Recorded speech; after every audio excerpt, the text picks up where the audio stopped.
स्वधर्मीय दुश्मनांनी मुजरा करावा आणि परधर्मीय दुश्मन ज्यावेळी राजाला बघायचे त्यावेळी त्यांच्या मुखातून एकच वाक्य बाहेर पडायचे, बांध कर पगड़ी जब शिवाजी महाराज तैयार होते, बांध कर पगड़ी जब शिवाजी महाराज तैयार होते, उठा कर शमशेर जब घोड़े पे सवार होते, तब कहते थे दुश्मन के बंदे ए अल्लाह हम भी कभी मराठा होते। हे देवा आम्हालाही एका जन्मात मराठा म्हणून जन्म।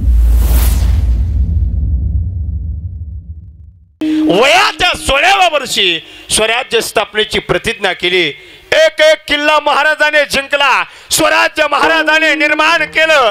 पण या हिंदवी स्वराज्याची निर्मिती करताना जेवढा परधर्मीय आणि परकीय शत्रूकडून महाराजांना विरोध सहन करावा लागला तेवढाच त्रास आणि विरोध स्वधर्मी आणि स्वकीयाकडून महाराजांना सहन करावा लागला। राजाला विरोध करणारे फक्त हिरव्या झेंड्यावाले नाही, राजांना विरोध करणारे फक्त परधर्मीय नाही तर कित्येक गद्दार हिंदूंनी सुद्धा राजाला तत्कालीन परिस्थितीमध्ये विरोध केला। पण राजे दिसायचे रुबाबदार, राजाचा तो रुबाब, राजानं पेहराव घालावा, डोक्यावर जिरोटोप धारण करावा, घोड्यावर बसावं, रुबाबात ऐटीत बसावं, एका हातात ढाल घ्यावी, एका हातात शमशेर घ्यावी, राजाचं रुबाबदार दृश्य बघावं, राजाला विरोध करणाऱ्यानं राजाला बघावं आणि झुकून मुजरा करावा। अरे विरोधकांच्या मनावर सुद्धा अधिराज्य गाजवणारे राजे छत्रपती शिवाजी महाराज आहे।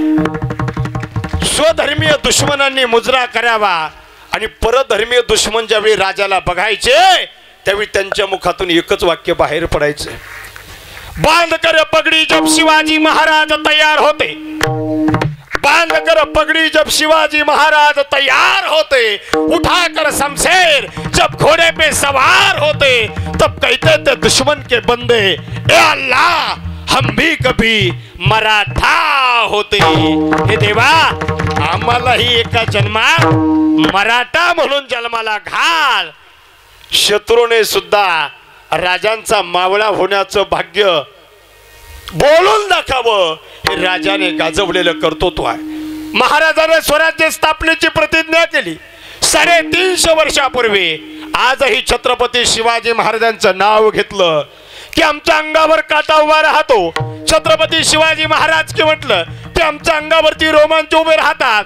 छत्रपती शिवाजी महाराज की म्हटलं की आमच्या धमन्यातलं रक्त सळसळू लागतं। अरे 350 वर्षानंतर सुद्धा शिवरायांचं नाव घेऊन आमच्या अंगावर काटा उभा राहत असेल, आम्हाला स्फुरण चढत असेल, आमची छाती अभिमानाने भरून येत असेल तर 350 वर्षापूर्वी महाराजांनी स्वराज्य निर्माण केलं त्यावेळीची परिस्थिती कशी असेल? डोळ्यासमोर चित्रांना महाराजांनी स्वराज्य निर्माण केलं त्या अगोदर या महाराष्ट्राची अवस्था होती कशी? घरट्यातील पक्षी सुरक्षित नव्हते की गोठ्यातील जनावर सुरक्षित नव्हते, मंदिरातील देव देवतांच्या मूर्ती सुरक्षित नव्हत्या की घराघरातील माता भगिनी सुरक्षित नव्हत्या। जिकडे तिकडे आकांत मानला होता दुश्मनाने, आकांत। आणि अशा कांत मानलेल्या दुर्दैवी परिस्थितीमध्ये ज्याने स्वतःच्या मनगटाच्या जोरावर हिंदवी स्वराज्याची स्थापना केली, औरंग्या घायाळ केला, अफजलाचा कोथळा काढला, शाहिस्त्याची बोटं छाटली आणि अशा सर्व दुश्मनांचा नाश करून सह्याद्रीचा चक्रवर्ती सम्राट झाला। अशा धर्मवीर कर्मवीर शूरवीर दानवीर छत्रपती शिवरायांना मानाचा मुजरा टाळ्या वाजून करा मायबाप।